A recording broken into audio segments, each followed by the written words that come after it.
ஆகணும்னா அதுக்கு நீ முதல்ல ஒரு சிறந்த நிஞ்சாவாகணும். உன்னுடைய திறமையை நீ நிரூபிச்சாதான் எல்லாருமே உன்னை நம்புவாங்க. என்ன பார்த்து கத்துக்கோ. சின்ன வயசுல இருந்து நிறைய கஷ்டப்பட்டிருக்கேன். யாரும் என்ன மதிக்க மாட்டாங்க. ஊர்ல இருக்கிற மக்கள் சகஜமா பேச கூட மாட்டாங்க. எல்லாரும் என்ன எவ்வளவு வெறுத்தாலும் ஒருத்தர் மட்டும் என்ன முழுசா நம்பினாரு.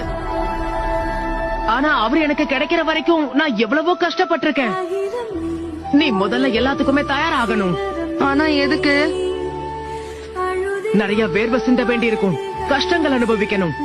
அப்பதான் ஒரு முழு நிஞ்சா ஆகணும்னா அதுக்கு நீ முதல்ல ஒரு சிறந்த நிஞ்சாவாகணும். உன்னுடைய திறமையை நீ நிரூபிச்சாதான் எல்லாருமே உன்னை நம்புவாங்க. என்ன பார்த்து கத்துக்கோ. சின்ன வயசுல இருந்து நிறைய கஷ்டப்பட்டிருக்கேன். யாரும் என்ன மதிக்க மாட்டாங்க. ஊர்ல இருக்கிற மக்கள் சகஜமா பேச கூட மாட்டாங்க. எல்லாரும் என்ன எவ்வளவு வெறுத்தாலும் ஒருத்தர் மட்டும் என்ன முழுசா நம்பினாரு. ஆனா அவர் எனக்கு கிடைக்கிற வரைக்கும் நான் எவ்வளவோ கஷ்டப்பட்டிருக்கேன். நீ முதல்ல எல்லாத்துக்குமே தயாராகணும். ஆனா எதுக்கு? நிறைய வேர்வை சிந்த வேண்டி இருக்கும். கஷ்டங்கள் அனுபவிக்கணும். அப்பதான் ஒரு முழு நிஞ்சா ஆகணும்னா அதுக்கு நீ முதல்ல